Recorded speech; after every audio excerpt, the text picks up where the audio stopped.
Welcome to the Jaipur dialogues clips. आपने जिस तरह से हमारी मेन चैनल को सपोर्ट किया है, मैं यही आशा करता हूं कि उसी तरह से आप इस जयपुर डायलॉग्स क्लिप्स चैनल को भी सपोर्ट करेंगे तो सबसे पहले आपसे अनुरोध है कि इसको सब्सक्राइब कर लें। सब्सक्राइब करने के साथ साथ बेल आइकॉन ज़रूर दबा लें। लाइक करें चैनल को।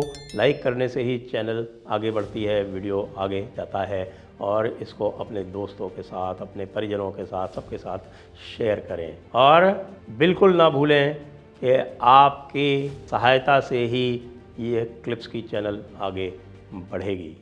Enjoy the clip. ये क्या लगता है आपको कि पहली बात तो ये है कि रूल्स जो हैं वो नोटिफाई इतना लेट किए गए कि इनमें से कोई लाभ तो उठा नहीं पाएंगे, लेकिन क्या इसका इम्पैक्ट पॉजिटिव पड़ेगा? क्या इलेक्शंस पे क्या ये एक नई आशा जगाता है जो हमारे जो बेचारे जो आए हुए हैं बाहर से और जो दुखी हैं, प्रताड़ित हैं, बहुत बहुत संतप्त।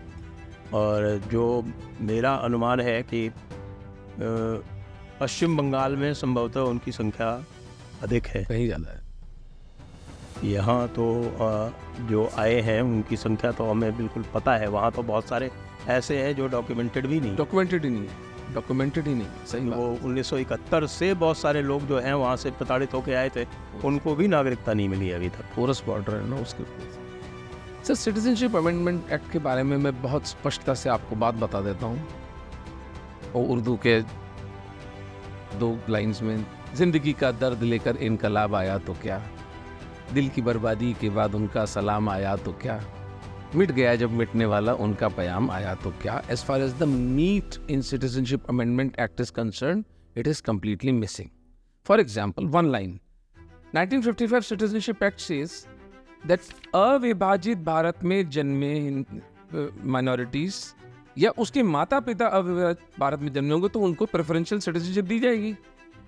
हमारी मेन मांग ही यही थी कि इस राइटर को हटा दिया जाए। अब आपने एक आर्बिट्ररी डेट दे दी, 31 दिसंबर 2014, किस आधार पर दी? चलिए 20 दी, वो दी थी 2019 में, और वो भी 2019। अच्छा, 40,000 इन लोगों को नागरिकता मिल जाएगी इससे, हम उस पर संतुष्ट हैं। CAA का सबसे महत्वपूर्ण इम्पैक्ट जिहादियों की छाती में भाला मारने जैसा है कि ये 2 कौड़ी के बनिए हिंदू, इनकी इतनी औकात हो गई कि इन्होंने एक कानून बना दिया हमारे खिलाफ। जो असली पीड़ा है, खिलाफ थोड़ी है उनके। अब मैंने कहा ना, विक्टिम इरेशनल, अजय शुंगू ने कहा था ना, this is not a rational war, this is an irrational war. ये कभी एंड नहीं होगा, इसकी कोई विक्ट्री डिफीट है ही नहीं। ये एक अनसीजलेस वॉर है जो कि इरेशनल है। तो इरेशनल लोगों से आप ये कहते हैं कि सब मुसलमान क्यों नहीं सिटीजनशिप अमेंडमेंट एक्ट के अंदर? अरे भाई, अगर तुमको मुसलमान चाहिए तो फिर बॉर्डर तो खोल दो कम से कम। क्यों बनाया था पाकिस्तान? अगर मुसलमानों को भारत में ही आना था, अगर हिंदू रीति रिवाज के फॉलो करके रहना था, तो करो कर वापसी, आ जाओ वापस, हम तो तैयार है लेने को। चलो, ये झगड़ा खत्म हो जाए। उनका आर्ग्यूमेंट ये है कि साहब की अहमदिया और हज़ारा जो हैं और शिया जो हैं वो भी प्रताड़ित हैं, उनको भी भारत को लेना चाहिए। अच्छा, वही तो थे जिन्होंने पाकिस्तान बनाया था।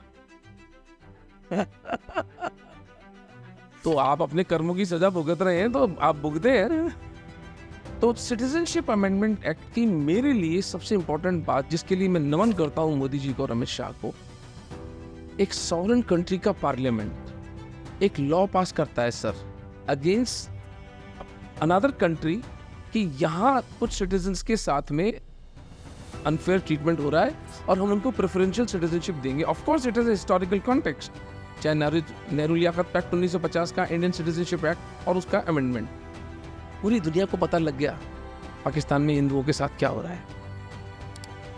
आप पर मैं, हम कितना ही चिल्लाते रहते, एक सॉवरेन देश के पार्लियामेंट ने जब ये कानून पास किया तो ये मैसेज पूरी दुनिया को गया कि जिहादी समाज अपनी माइनॉरिटीज के साथ क्या व्यवहार करता है। मेरे लिए सिटीजनशिप अमेंडमेंट एक सिविलाइजेशनल स्टेप है, and hats off to Modi ji and Amit Shah for this. Of course, जो जिस रूप में एक्ट आया है उसमें मैं आपको बता चुका हूं कि because it lacks meat, we wanted the citizenship waiting period to be reduced to 7 years from 12 years. It didn't happen. तो वो शायद देखते हैं, अब आगे बात करेंगे। तो एक बार अगर कोई आ जाता है अमेंडमेंट और वो बाद में वाइडली एक्सेप्ट हो जाता है तो फिर उसमें फर्दर अमेंडमेंट उस पर अमेंडमेंट हो जाएंगे। तो पाकिस्तान के हिंदुओं को बहुत सकारात्मक संदेश गया है। दर्जनों मैसेजेस पड़े मेरे पास में, सब खुशी से आंसू बहा रहे हैं, मिठाइयाँ बांट रहे हैं। क्या वीज़ा मिलने में कुछ इम्प्रूवमेंट हुआ? वीज़ा मिलने में सर हुआ तो गड़बड़ तो ये ना कि अब तुलनात्मक है। प्री कोविड ईरा में निमित्त कम से हम 500 550 हिंदू हर महीने निकालते थे। कोविड में 0। कोविड के बाद शुरू हुआ, लगभग 100 तक पहुंचा। अभी पिछले 5 महीने वीज़ा बिल्कुल बंद कर दिए थे। 5 महीने एक भी हिंदू नहीं निकाल पाए। अब 1 महीने से शुरू हुआ है वापस वीज़ा, 150 तक नंबर पहुंचा है। तो अभी हम 150 200 हिंदू ही निकाल। आपने पिछली बार कहा था कि पाकिस्तान में कोई ऐसे हमारे भारत के ही कोई महोदय थे जो एक ही फैमिली को आधे को वीज़ा देते थे और आधे को नहीं देते थे। उनको स्थानांतरित कर दिया गया है। तो अब वो शिकायत तो नहीं है कम से कम? हाँ, मैंने कहा वो कुछ नहीं कर पा रहे, वो वहीं बैठे हैं एम्बेसी में, लेकिन he is not the one granting visas. उनका स्थानांतरण हो गया है। डेस्क चेंज हो गई है। यस, डेस्क चेंज हो गई है, तो अब फैमिलीज एक साथ हाँ, नहीं लेती अब वीज़ा। वो बाधा समाप्त हो गई है। अब एक दूसरी प्रॉब्लम आ गई है जो कि भयावह है। पाकिस्तानी मुल्लाओं ने सोचा है कि अल्टीमेटली अपने को गज़वाए हिंद करना है, काफिरों को ख़त्म करना है, उम्मत मुसलमीन की जो इनको पहुंचाना है वहाँ तक, शिकस्त होगी मुशरिकों की। तो ये 1 करोड़ हिंदू यदि भारत आ जाते हैं तो अल्टीमेटली गज़वाए हिंद के दिन उनसे लड़ेंगे। तो कह रहे हैं यार, ये जो हमारे अंगूठे में दबे हुए अभी चंगुली में फंसे हुए हैं, इनको मुसलमान क्यों नहीं बना देते हैं? सर, 4 महीने पहले 60 सिखों के जत्थे को, वीज़ा मिले हुए को, रेंजर्स ने वापस लौटा दिया। वाघा बॉर्डर से। वाघा बॉर्डर से। वाघा बॉर्डर से। It's a very dangerous trend. I think this can not be, इसका हमारे पास कोई सोल्यूशन नहीं। कोई बात नहीं, अफगान इलाज कर देंगे। इंशा गणेशा अफगानी इनका इलाज करेंगे। अफगान, बलोच, ये सब इनका इलाज करने के लिए तय कर रहे हैं। तो ये जो है वो सारी समस्या तो ये पंजाबी कन्वर्टेड मुसलमानों की है ना।